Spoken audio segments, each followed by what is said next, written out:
It's an 8-week quick fix. What happens beyond that?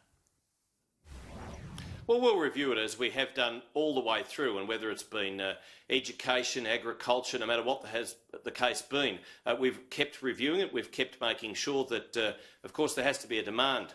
And I'm sure, Peter, that there will still be a demand for the sorts of things that it's not only for carting people, it's also going to be ferrying vital medical equipment, personal protection equipment, indeed. Medicine and masks, those sorts of things are going to also be on these flights, capital city to capital city, and indeed taking those regional centres into account. So it's a $165 million lifeline, 220 flights a week on 60 different routes. This is going to make such a difference for the airlines and, most importantly, for consumers. How much more funding, though, could you possibly give? I mean, surely you're running out of wriggle room. Well, we've done the right thing. This is not only a health pandemic, it's also, of course, a big hit economically, but we thank those Australians who've done the right thing. We've put in place the JobKeeper. That's helped the airlines. That's helped, indeed, businesses right across the nation, and most importantly, it's helped workers. So we've done the right and responsible thing as a nation, and most importantly, we've kept the deaths. Sadly, there have been 63, and for those families, of course, they've lost their loved ones. It's a long time since March 1 when James Kwan died. It seems an eternity ago, but for each and every one of those people who we've lost, well, we mourn for them. We offer our condolences, but when you compare what Australia has done, compare it to those overseas nations and the numbers of deaths, you look at the UK, 12,000 deaths. It's got a population just a little bit over twice Australia's. So we've done reasonably well, Peter. Yeah, this deal and that you've just signed off on, it is great for those regional centres, as you just say. It is a quick fix for Virgin, though. They want $1.4 billion, so this falls well short. Are they likely to get that? Well, as the Prime Minister said, there's a market solution for the Virgin situation. I keep talking with Paul Scurra, not just on a daily but almost on an hourly basis. And yes, we're concerned. We want two viable airlines to come out of the COVID-19 situation.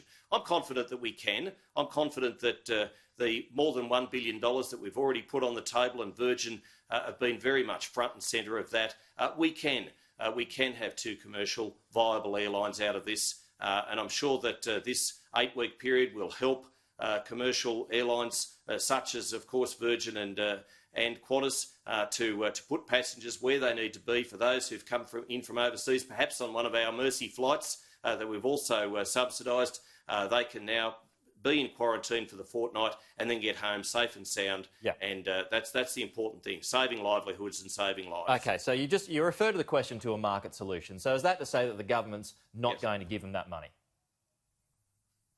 Well, we'll keep monitoring the situation, but there is a market solution for Virgin. That's enough. We appreciate that. We'll keep monitoring it every day. OK, but a market solution, and are we talking industry super funds here? Well, I think the Prime Minister made it quite clear last night that if those industry super funds wanted to back their own workers, their own airline, then that's a viable option too. I mean, they're worth some $3 trillion. So are you hearing? Oh, indeed. There's a lot of money there, and it's a shame that there's not more Australian business backed by super funds. It's people should back themselves, and people should get in and behind their own workers, their own people. And I think this is the Prime Minister's put it on the line. It's a good idea as well. I guess why would they though? If as Alan Joyce says, it's been a badly run business. I mean, they'd be taking on a lot of debt. So why would they pick it up? Well, farmers back themselves every day, and they're not always sure of the weather. They're not always sure of markets. They're not always sure of their future, but they get in and they back themselves. Australians should back themselves. We're a great country. We're a very innovative country, and I'm sure that with the right amount of money, I'm sure with the right amount of know-how, that we can have a viable two-airline solution coming out of COVID-19. It's been disastrous for the aviation industry, no question. But we can get through this. We've already put, as a government, more than $1 billion on the table, subsidising and underwriting regional air routes and airlines. We've now put this $165 million on the table. The best thing is it's going to put people around the country the ability to fly from capital city to capital city for the next 8 weeks. We'll review it. We'll see what the demand's like. It'll also get masks and medical equipment around the country, defence personnel, key medical people. It's a good outcome, and I want to make sure that we have 2 airlines coming out of this, Peter. OK, there is reports this morning that there are 2 private consortia who are circling around Virgin Australia. Are you able to enlighten us on who they might be? I'm not, and I think that's probably commercial in confidence. But the fact is, there is interest there. So, as I say, as the Prime Minister has said and as others have said within the industry, there is a market solution for this, and let's hope it all works out well. OK, so you can confirm that there is interest from 2 private consortia? Well, there is interest, yes, and you know, it's a viable operation.